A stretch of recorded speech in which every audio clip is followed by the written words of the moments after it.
that I'd moved on completely, built something new, left Greg and that whole disaster in the past where it belonged.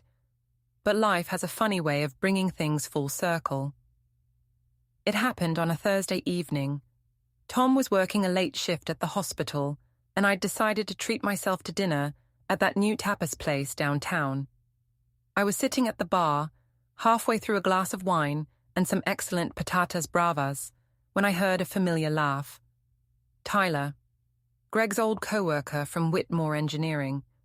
I turned slightly and saw him at a table with 3 other guys, and sitting right next to him, looking older and worn down but unmistakably himself, was Greg.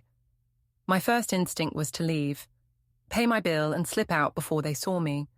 But then I remembered that dinner at Russo's, the way they'd all laughed while Greg humiliated me, the way Tyler had said stalker vibes and thought it was hilarious. I stayed exactly where I was. It took about 10 minutes before Greg noticed me. I saw him do a double take, his face going white, then red. He said something to Tyler. Tyler looked over, and his smile faltered. I raised my wine glass slightly in acknowledgement and went back to my food. I could feel Greg's eyes on me for the rest of their meal. Feel the tension radiating from their table. Good. Let him be uncomfortable. Let him remember what he'd done and who I'd become despite him. I was finishing my dessert when Greg appeared beside me at the bar. Emma, I looked at him properly for the first time in over 2 years. He looked rough, older. The cocky confidence that had once defined him was gone, replaced by something quieter, humbler. Greg, I said neutrally, I didn't expect to see you here. It's a public restaurant. Right, of course. He shifted his weight. You look good. Really good. Thanks. I heard you got married and promoted. Congratulations. Thank you. I took a sip of wine. I heard you're still at the construction company. How's that going? It's fine. Steady work. He looked uncomfortable. Listen, Emma, I know this is weird, but I wanted to say... You don't need to say anything, I interrupted. It's been 2 years. We've both moved on. I know, I think about that dinner. At Russo's. The things I said. Greg's voice dropped. I was cruel. I was showing off for my idiot friends, and I humiliated you, and I've never forgiven myself for it. I set down my wine glass and looked at him directly. You want absolution, Greg? You want me to tell you it's okay, that I've forgiven you, that we can be friends now? I just want you to know I'm sorry. I got your letters, I said, both of them. I know you're sorry. And you know what? I believe you. I think you genuinely regret what you did. But that doesn't change anything. You don't get to feel better because I absolve you. You have to live with what you did. That's how consequences work. Greg flinched like I'd slapped him. You're right. You're absolutely right. I know I am. I stood up, pulling out my wallet to pay my bill. For what it's worth, I hope you're getting better. I hope you learned something from losing everything. But I'm not the person who can give you closure on this. You have to find that yourself. I left cash on the bar and walked toward the exit. Behind me, I heard Tyler call out, Emma, wait. I stopped and turned. Tyler had followed me, leaving Greg standing alone by the bar. I wanted to apologize too, Tyler said, for that night, for laughing, for making jokes about you. It was wrong. I studied his face. He looked sincere, uncomfortable but sincere.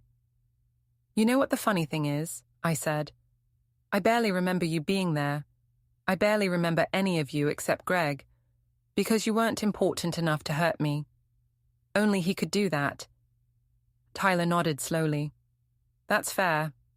I wanted you to know that after everything came out, after we found out what Greg was really doing, a lot of us felt pretty stupid. For not seeing it. For enabling him. And what did you learn from that? I asked. Tyler thought about it.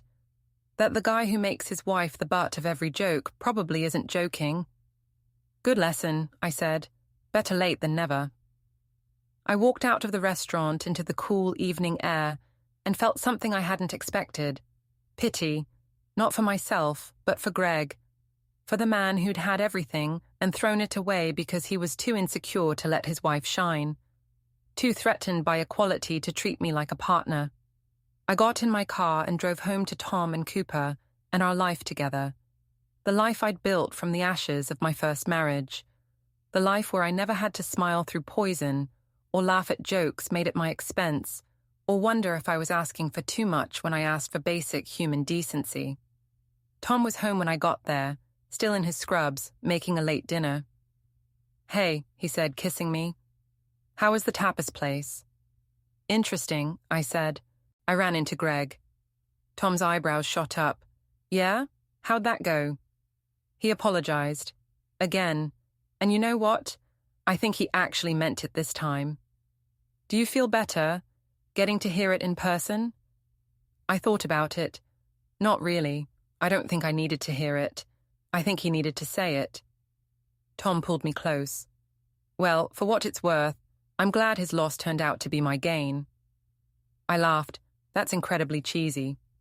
But true. "But true," I agreed. That night, lying in bed next to Tom while he read a medical journal, and I scrolled through my phone, I thought about the woman I'd been 2 years ago. The one who'd sat at that dinner table at Russo's and smiled while her husband made her sound desperate and pathetic. The one who'd been so afraid of being alone that she'd tolerated being disrespected.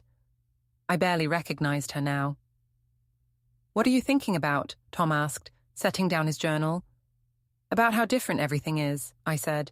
"About how one moment can change your entire life." "The dinner?" "Yeah. If Greg hadn't humiliated me that night, I might have stayed, might have kept making excuses for him, might have wasted years more pretending everything was fine." Tom was quiet for a moment. "Do you think he knows that? That he actually did you a favor?" "I don't know. Maybe." I turned to face him. "But it doesn't matter. He's not part of my story anymore. He's just a chapter that ended badly, so a better one could begin." "I like this chapter," Tom said, pulling me closer. "Me too," I said. "Me too." The final piece of the story came 3 months later, at County General's annual benefit gala. It was a fancy affair. Black tie, silent auction, speeches about all the amazing work the hospital did. Tom and I went every year. This year, I was on the planning committee. I was talking to a group of donors about the new cardiovascular wing when I saw them across the ballroom. Greg's old boss and Patricia. My first instinct was to avoid them. But then Patricia caught my eye and smiled. A real smile, not the fake one from that dinner, and waved me over. "Emma," she said warmly when I approached. "You look stunning. Is that Dior?" "I have no idea," I said, laughing. "Tom picked it out." "Well, he has excellent taste." She gestured to her husband. "You remember Richard?" "Of course." I shook his hand.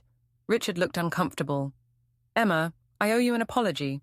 For that dinner at Russo's, I should have said something to Greg about the way he was talking about you. It was disrespectful, and I let it slide, because I didn't want to make things awkward." "Thank you for saying that," I said, "but honestly, it worked out for the best. That night was the wake-up call I needed." "Still," Patricia said, "we should have been better friends to you. We should have seen what was happening." "You weren't my friends," I said, not unkindly. "You were Greg's friends. There's a difference." Patricia nodded. "That's true, but I'd like to change that if you're open to it. I've heard amazing things about the work you're doing here at County General. Richard's company is looking to increase our healthcare philanthropy. Maybe we could have lunch and talk about ways Whitmore might support the new cardiovascular wing." I looked at her carefully. Was this genuine interest or guilt-driven charity? But Patricia's eyes were clear and sincere. "I'd like that," I said. "My assistant can set something up." We exchanged contact information and I went back to Tom, who'd been schmoozing with the hospital board. "Was that Greg's old boss?" he asked. "Yep, apparently they want to talk about donating to the hospital." Tom raised his eyebrows. "Guilt money?" Maybe, but I'll take guilt money if it funds life-saving equipment. He laughed. That's my practical wife. The gala wound down around 11. Tom and I were walking to the parking garage when my phone buzzed. Unknown number. I almost ignored it, but something made me look. Emma, this is Greg. I know I have no right to contact you. I know you told me to find closure on my own, but I wanted you to know that I'm leaving town. Got a job offer in Denver, fresh start. Before I go, I wanted to thank you for divorcing me, for not letting me get away with treating you badly, for being strong enough to leave when I wasn't man enough to be better. You saved my life by ending our marriage. I'm not the person I was 2 years ago, and that's because you forced me to look at myself and change. I hope this doesn't upset you. I just needed you to know that you did the right thing. Take care of yourself, Greg. I showed the text to Tom. What are you going to do? He asked. Nothing, I said. He's right. I did do the right thing. He doesn't need me to confirm that. I deleted the text and slipped my phone back in my purse.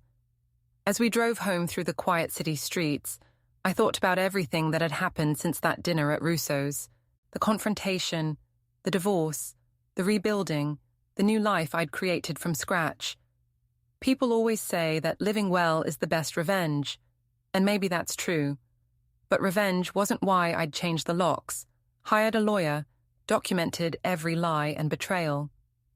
Revenge wasn't why I'd pushed through the divorce and built a career I was proud of, and married a man who treated me like an equal partner. I'd done all of that for me, not to hurt Greg or prove a point or show everyone who was right. I'd done it because I'd finally valued myself enough to demand better. The revenge was just a happy side effect. You're smiling, Tom said, glancing at me. Just thinking. About how grateful I am that Greg showed me exactly who he was that night at Russo's. Because if he hadn't, I might never have left, and I might never have found this. I gestured between us. Found you, found myself. Tom reached over and squeezed my hand. Best thing he ever did for you was screw up so badly you had no choice but to leave. Yeah, I said. It really was. We pulled into our driveway. Our house, our dog waiting inside. Our life together built on honesty and respect and actual love, not the cheap imitation I'd accepted from Greg. Inside, Cooper greeted us with his usual enthusiasm. Tom hung up his tux jacket while I kicked off my heels. We moved through the house in comfortable silence, the kind of silence that comes from truly knowing someone. In the bathroom, washing off my makeup, I caught my reflection in the mirror. I looked different than I had 2 years ago. Stronger, more confident. The permanent crease between my eyebrows from constantly worrying about what Greg was doing or who he was with had smoothed out. I looked happy. Not the performed happiness I'd faked through my first marriage, but real happiness.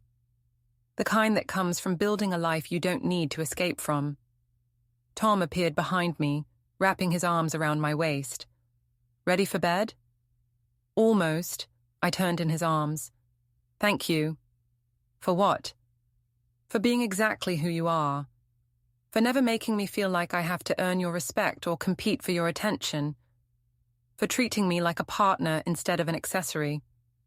Tom kissed my forehead. That's just basic human decency, Emma. That's the bare minimum. I know, I said, but I spent 3 years with someone who couldn't even manage the bare minimum. So I'm grateful for it anyway. We went to bed. Cooper claimed his spot at our feet. Tom fell asleep almost immediately. He always did after these long gala nights. I lay awake a little longer, thinking about Greg's text, about him moving to Denver, starting over, trying to become a better person. I hoped he succeeded, not for my sake, but for his, and for whoever came into his life next. But mostly, I didn't think about him at all. Because the best revenge wasn't making Greg suffer or publicly humiliating him or taking everything in the divorce. The best revenge was simply this: moving on completely. Building a life so full and rich and satisfying that he became nothing more than a footnote, a cautionary tale. a chapter that ended so a better story could begin. I'd promised myself that night at Russo's that Greg would never humiliate me again, and he hadn't. Not because I'd destroyed him, but because I'd removed his power to hurt me. I'd taken back control of my narrative, my finances, my future. And in doing so, I discovered something Greg had tried to make me forget. I was never the desperate, clingy wife he'd made me out to be.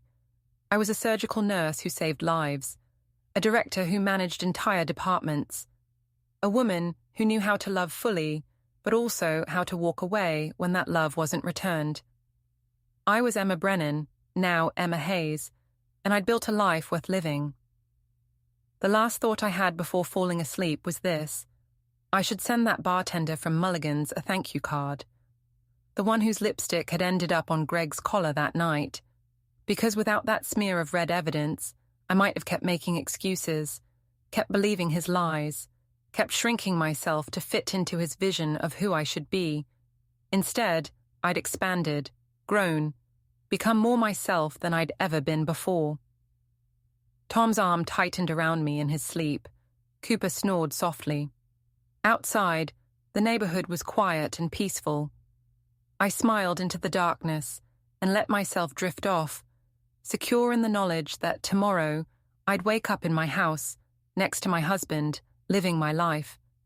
A life where no one laughed at me except with me. A life where I was valued and respected and loved. A life that was entirely, completely, perfectly mine.